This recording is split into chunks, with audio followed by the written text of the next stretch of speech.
All right, so in this video, we're going to go over crypto arbitrage and what exactly that is. Now, just remember, I'm kind of making these videos to help you understand some of the basics of cryptocurrency and what happens in the crypto world, so that whenever I dive into the Mu ecosystem and how the Mu ecosystem is structured, how we've structured everything, that it's going to make sense to you, and you're not just going to be asking a bunch of questions like, well, what's the liquidity pool? We went over that in the last video. Or what's crypto arbitrage? Or what's yield farming? All right, so I want to clear some of these up for you first so that you kind of understand the concepts in general, so that whenever we go through and we explain the Mu ecosystem, how everything's been structured to benefit you and benefit the participants in the Mu ecosystem, everything just kind of makes sense to you. All right, so we're going to pull on a little bit of the video before. All right, now if you remember before, we talked about a liquidity pool. And just so you know, some of these things may not be spelled properly. I may misspell them, all right? So before, we talked about a liquidity pool, all right?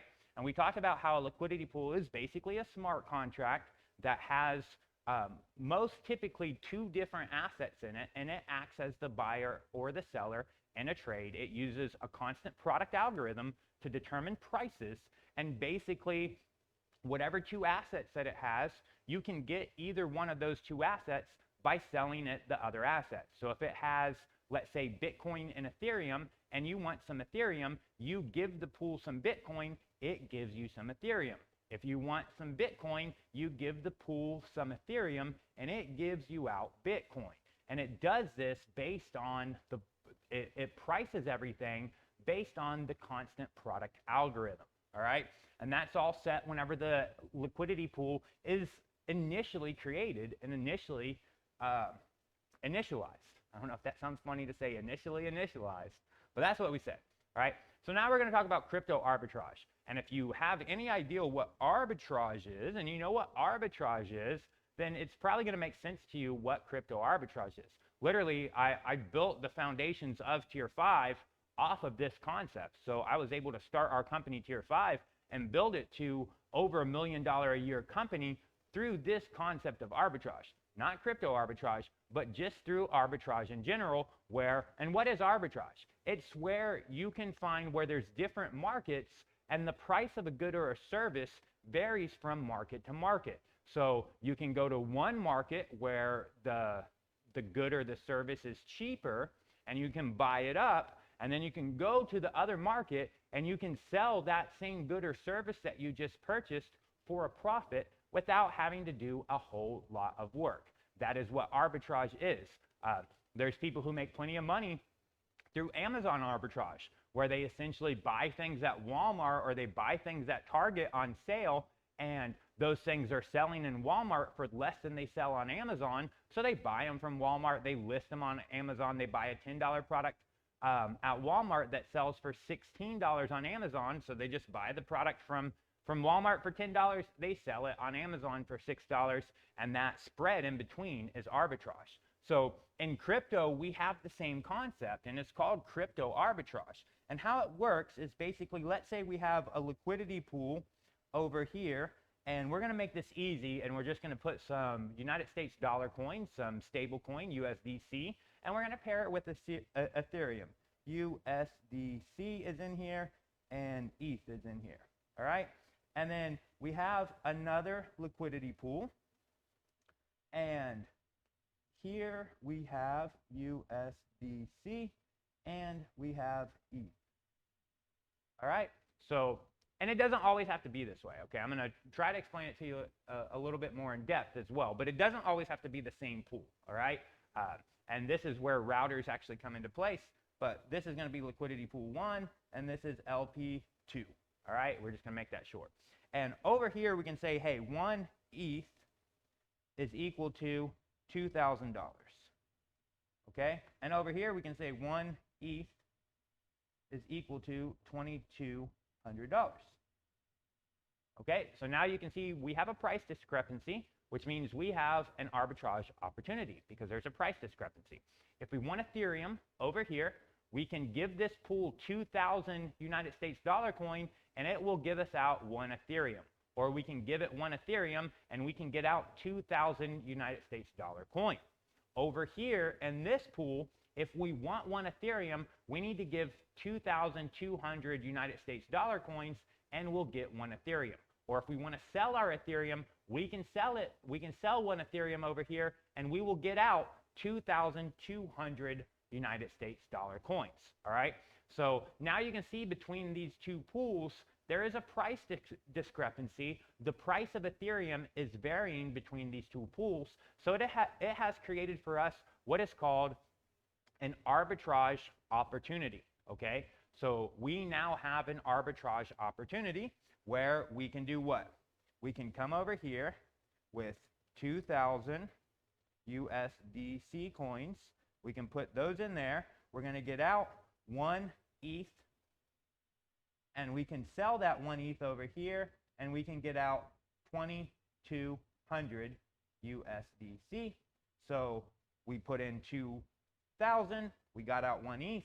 We put that ETH over here, we got out 2,200. We spent 2,000, so we got 200 USDC from our arbitrage opportunity. Can't see that part, I guess. I guess you can't see that part. Now you can see that part. All right, now you can see that part just well. All right, now you can see it just fine. So does that make sense? Do you understand now what this crypto arbitrage is, how it works? It's very, very simple. The concept is really, really simple. We have many pools of money all over the place. So we can make this a little bit more complex if we want to make it a little bit more complex, okay? So we can make it a little bit more complex because these don't have to be the same. These don't actually have to be they don't have to be the same assets. So we could still have this, we could keep this over here, and we could have an LP2, and inside here, we could have USDT, which is Tether, and we can have ETH, and we could essentially have over here 1 ETH is equal to 1 ETH is equal to, let's say, 2,100 UST, and then we could have another pool over here, and this is LP3, and over here we could have USDT and USDC, and we could have where 1 USDT is equal to 1.002 USDC. And this actually happens all the time. So this is something that actually happens all the time. All right. So now we have the same thing. We have an arbitrage opportunity. We have an arbitrage opportunity between this liquidity pool and this liquidity pool. And then we actually even have another arbitrage opportunity where we can go to this liquidity pool.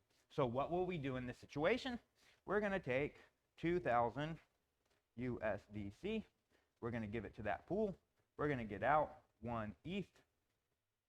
And we're going to give it to that pool. And we're going to get out 2,100 USDT. And now we have a profit of 100 USDT theoretically. All right. Now, in order to really have this profit, we need to actually know the exchange rate between USDT and USDC. All right. So if they're 1-to-1, if we can exchange them 1-to-1, then we have a $100 arbitrage opportunity here. All right. But since these are different assets, they may vary in price. And you can see over in our pseudo pool over here, they do actually vary in price a little bit, where 1 USDT is worth a little bit more than 1 USDC. So now we can actually take our 2,100 USDT and we can give it to this pool, and we're going to get out, I don't even know what we're going to get out. We're going to have to break out the calculator, okay? So we're going to break out our fucking calculator. Sorry, we're going to have to break out our calculator. I thought I was recording this for a professional video. So we're going to do 2,100 times 1.002. That's going to give us 2,104.2. So now we got out 2,104.20 USDC. And you can see we got this out. We put this in. So we have a total of $104.20 profit from our arbitrage. All right? Just like that. So hopefully that makes sense. That is, in essence, what crypto arbitrage is. All right. So now you can understand what actually is crypto arbitrage and how does it actually work. It's very simple. Crypto arbitrage is like any other arbitrage. It's just whenever there are different markets, there's different markets all over the world. In crypto, there's different markets everywhere. You could actually do this with tomatoes if you wanted to. You could have tomato arbitrage. You could go to, I don't know, some supermarket, wherever you're at. I don't want to give you an example of a supermarket that doesn't exist because you're not American, but wherever you're at, they must have supermarkets. They probably have farmers markets where they sell fresh tomatoes and stuff. And I mean, you couldn't really do it with tomatoes because you can't go to a supermarket and sell them tomatoes. You can only buy stuff. You can only buy stuff at the supermarket. But if they let you sell stuff, you could literally go to one tomato store and you could buy 10 tomatoes for $10. And if the other tomato store was selling 10 tomatoes for $15, there would be an arbitrage opportunity. And if they let you sell tomatoes, you could probably sell your 10 tomatoes for $13. They would still make $2 profit whenever they sold their tomatoes. And you have made a $3 profit just by taking tomatoes from one market at a cheaper price and selling them to another market at a higher price. So you probably can't do it with tomatoes. I wouldn't try it with tomatoes. You can do it with crypto because there's all sorts of markets all over the place for crypto. Literally all over the place. You can find a bunch of different crypto exchanges, whether they're decentralized exchanges or they're centralized exchanges, where the price of any given asset will vary, and it can vary by a few pennies. It can vary by a few $100s depending on the asset and the price of the asset and some other factors that regulate those markets, whether it's a central exchange or whether it's a decentralized exchange. But this is how crypto arbitrage works. There's a lot of different softwares. There's a lot of trading softwares that are actually bots. They're just artificial intelligent bots that just basically scan the markets. They just scan the markets and they perform all these crypto arbitrage opportunities. There's another concept in cryptocurrency called flash loans, and a flash loan allows you to take out a loan with no collateral for as much as you want, as long as you pay back the loan in the same transaction. All right? So when you're on the blockchain, things are actually happening in transactions. It's deterministic, meaning anything that you want to do is pre-processed and make sure that that can actually happen.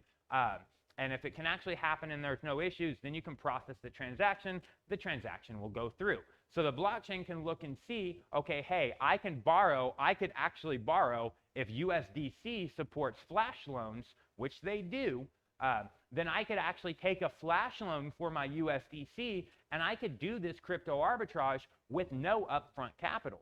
So as you can see in this example right here, without the mechanisms of flash loans, I would need $2,000 capital. I would need this $2,000 upfront capital to be able to perform this arbitrage and get my $104 profit from this arbitrage trade.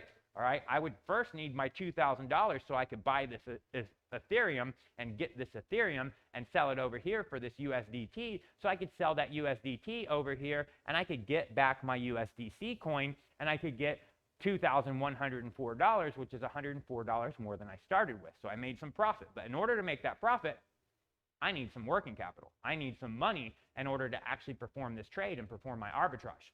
So this is where flash loans come in. A flash loan will allow me to take a loan for a very small fee. I do pay a very small fee, but it's nominal because it's getting paid back within seconds. It's getting paid back literally in the same transaction. So I could create a block transaction with a smart contract, and I could say, okay, borrow some USDC, trade it over here in this pool for the Ethereum, sell the Ethereum in this pool for some USDT, get the USDT, sell the USDT in this pool for some USDC, get my USDC, now pay back my $2,000 flash loan for USDC, plus maybe $1 or $2, a very, very nominal amount for the flash loan. Now I'm left with my $100 profit, and I didn't need any upfront capital. All right, I didn't need any upfront capital because I got a flash loan. So that's what a flash loan is. A flash loan allows you to borrow basically an unlimited amount of an asset as long as you are going to pay the loan back in the same transaction. So I could have did all this in one single transaction. I could have packaged it all up in one single transaction and say, hey, in this transaction, I want to do this and do this and do this, and then I want to pay back that loan all in the same transaction. And as long as it all happens in the same transaction, this contract over here will give me a flash loan. Granted that they support flash loans. Not every crypto asset supports flash loans. All right? So you can do crypto arbitrage with no upfront capital if you can find arbitrage opportunities where your entry point is with an asset that allows you to do flash loans, and your exit point allows you to get back and convert back to the asset that you got the flash loan from. That way you can pay everything back in the same transaction. All right? But this is the gist of crypto arbitrage and how it works. And as long as you understand the basics, that in crypto arbitrage, you're essentially finding an asset that has two different prices in two different markets, and you're buying where it's low and you're selling where it's high, and you're just making the spread in between, then you understand crypto arbitrage. And once I go in and I start explaining more of the Mu ecosystem and how it's actually structured, that's something that will actually really help you understand the Mu ecosystem, and one of the ways that we're able to actually generate revenue and accumulate coins like Ethereum and Bitcoin that we really want to hold on to as an ecosystem, how we can get those automatically without having to do anything because of these arbitrage opportunities that we purposely create. All right, so that gives you all the information that you need to know about crypto arbitrage and how that works.